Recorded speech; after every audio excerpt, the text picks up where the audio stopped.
ქართული ოცნების პარლამენტის თავმჯდომარე შალვა პაპუაშვილი აცხადებს, რომ ბრიტანულ საზოგადოებრივ მაუწყებელს BBC-ს უჩივლეს. ამის შესახებ მან სპეციალურ ბრიფინგზე განაცხადა. როგორც პაპუაშვილი ამტკიცებს, ისინი მედიისგან დოკუმენტური ფილმის წაშლას და საჯარო ბოდიშს ითხოვენ. საუბარია ბრიტანული მაუწყებლის მიერ გასული წლის 1 დეკემბერს გამოქვეყნებულ დოკუმენტურ ფილმზე, რომელშიც სხვადასხვა მტკიცებულებებზე დაყრდნობით ნათქვამია, რომ 2024 წლის ნოემბერ-დეკემბერში საქართველოში მშვიდობიანი დემონსტრანტების წინააღმდეგ სავარაუდოდ აკრძალული ქიმიური ნივთიერება გამოიყენეს. ოცნების პარლამენტის თავმჯდომარემ დღეს განმარტა, რომ ბრიტანეთის კანონმდებლობის თანახმად საჩივრით ჯერ უნდა მიმართონ თავად მედიას, ხოლო თუ მედია არ გამოასწორებს დარღვევა, შემდეგი ეტაპი არის ბრიტანეთის კომუნიკაციების კომისიისთვის მიმართვა. მისი თქმით, თუ დარღვევა აქაც არ აღმოიფხვრა, ექნება შესაძლებლობა ბრიტანეთის სასამართლოს მიმართონ.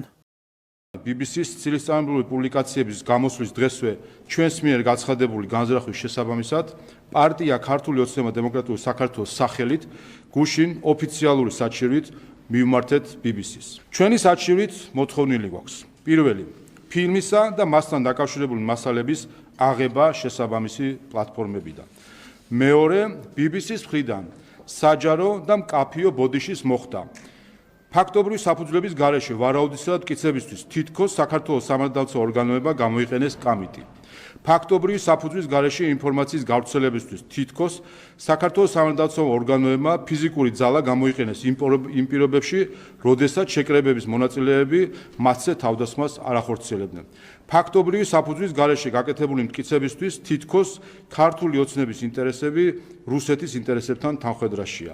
ფაქტობრივი საფუძვლის გარეშე ინფორმაციის გავრცელებისთვის თითქოს ქართული ოცნების საპატიო თავმჯდომარე მონაწილეობდა ძალადობრივი შეკრებების დაშლის შესახებ გადაწყვეტილებებში. BBC-მ საგამოძიებო ფილმი 1 დეკემბერს გამოაქვეყნა. მაშინ ნათქვამია, რომ 2024 წელს დეკემბერ-ნოემბრის დარბევების დროს ქართულმა ოცნებამ მომიტინგეების წინააღმდეგ სავარაუდოდ პირველი მსოფლიო ომის დროინდელი ქიმიური ნივთიერება კამიტი გამოიყენა. BBC-ს საგამოძიებო ფილმში ნახსენებია ასევე ქიმიური გამხსნელი ტრიქლორეთილენი. საგამოძიებო ფილმის გამოქვეყნების შემდეგ სუსმა გამოძიება დაიწყო და ზუსტად 5 დღეში განაცხადა, რომ შინაგან საქმეთა სამინისტროს კამიტი არასდროს შეუძენია და გამოუყენებია. რაც შეეხება ტრიქლორეთილენს, ირკვევა, რომ ეს ნივთიერება შინაგან საქმეთა სამინისტრომ 2007 და 2009 წლებში შეიძინა და სუსის მიერ ჩატარებული გამოძიების ფარგლებში განსაკუთრებულ დავალებათა დეპარტამენტიდან ამოღებულ ნივთიერებებს შორის აღმოჩნდა ჩამოწერილი ნაშთის სახით 880 ლიტრის ოდენობით. მოქალაქეები სუსის გამოძიების შედეგებს არ ენდობიან და საერთაშორისო გამოძიებას ითხოვენ. სუსის გამოძიების შემდეგ საზოგადოებაში გაჩნდა კითხვები, რომლებზეც საგამოძიებო უწყებებს მკაფიო პასუხი ამ დრომდე არ გაუციათ. მაგალითად, რატომ არ გაასაჯაროვა მამუკა მდინარაძის უწყებამ გამოძიების პროცესში მოპოვებული მნიშვნელოვანი დოკუმენტაცია? რატომ გაამახვილა ყურადღება სუსმა ბრიფინგზე მხოლოდ 4 და 5 დეკემბერზე და არა წინა და მომდევნო დღეებზე? გამოიყენა ან გამოუყენებია თუ არა ქართული ოცნების ხელისუფლებას ტრიქლორეთილენი, კანცეროგენი, რომელიც უმძიმეს დაავადებებს იწვევს და ხდებოდა თუ არა ბოლო წლების მანძილზე მარაგების შევსება? მიუხედავად მრავალი კითხვის არსებობისა, ქართულ ოცნებაში ამბობენ, რომ აკრძალული ნივთიერებების გამოყენების ნაწილში საგამოძიებო მოქმედებები სრულად ამოწურულია